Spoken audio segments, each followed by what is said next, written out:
continuer sur le discours Big Data, tout ce qui se passe un peu dans le monde, et technologie de pointe surtout, tout ce qui est valorisation des données. Donc tout d'abord, je me présente, moi c'est Essam Ouezza, je suis ingénieur civil de l'école Hassaniya des travaux publics. J'ai 10 ans d'années d'expérience terrain, donc j'ai fait la construction, des routes, des infrastructures, de l'aménagement urbain.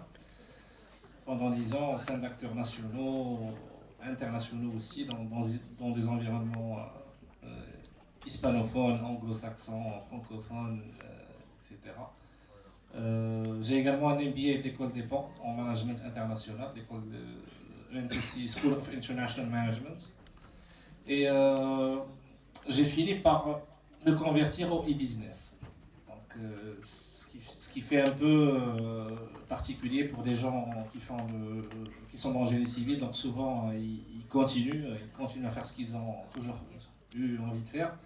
Mais j'ai dû migrer un peu vers le monde des nouvelles technologies, donc le e-business, tout en gardant un pied sur le secteur de la construction.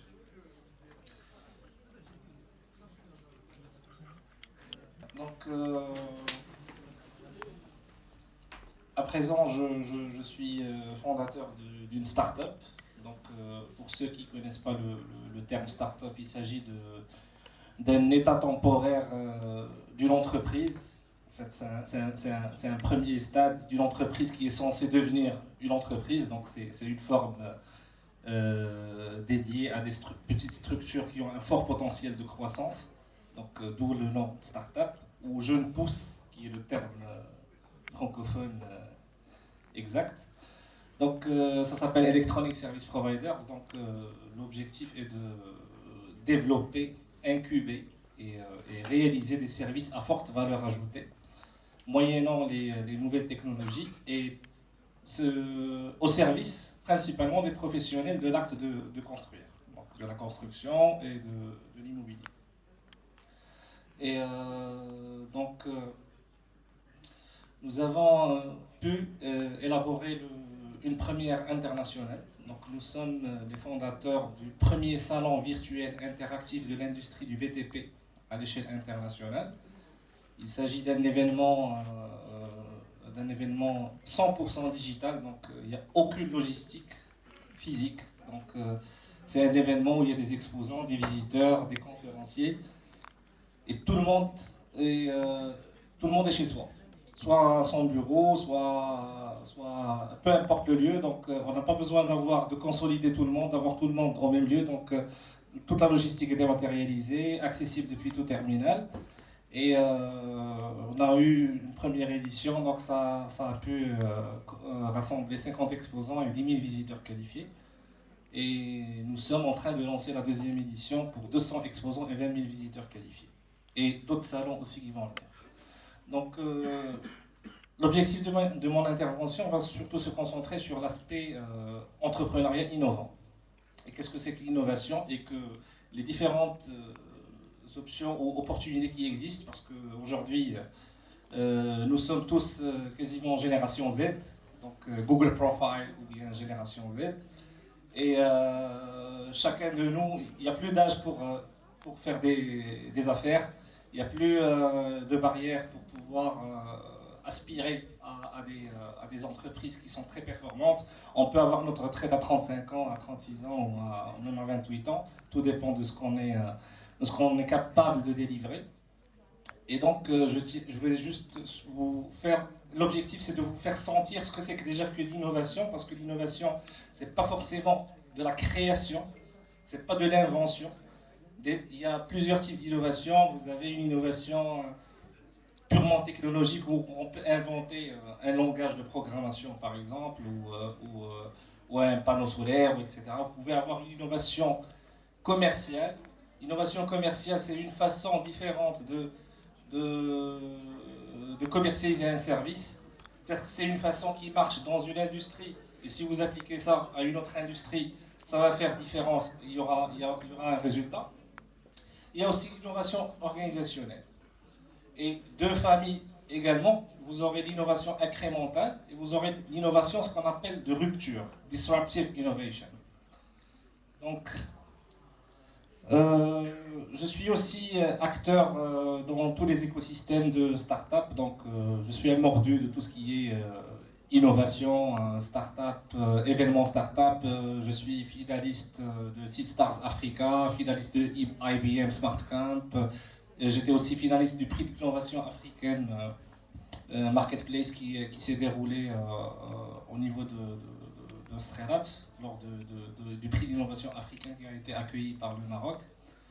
Et dans ce genre d'événement, on a vraiment le plaisir de rencontrer de grosses pointures et surtout des Marocains qui font vraiment la fierté de tout notre peuple parce qu'ils ont pu réaliser des choses innovantes, uniques au monde. Donc j'aurai le plaisir de citer certaines personnes avec le message que j'ai pu vraiment retenir lors de ces échanges. Donc, première personne que je souhaite saluer, c'est M. Choukri Moussaoui. M. Choukri Moussaoui, c'est un jeune Marocain qui a pu réaliser un équipement qui peut simuler l'ambiance climatique de 3 soleils. Alors, à quoi il sert cet équipement? Cet équipement, c'est un équipement de test des panneaux photovoltaïques. Ça peut tester des satellites, ça peut tester des voitures, ça peut tester n'importe quel objet devant subir une ambiance climatique de jour, de nuit, spatiale, etc. Donc rien que l'idée de penser à créer un équipement qui pourrait simuler 3 fois le soleil, donc il faut avoir cette idée déjà. Donc si je peux vous poser une question, c'est si on devrait comparer un virus ou une bactérie, lequel parmi les deux serait le plus puissant?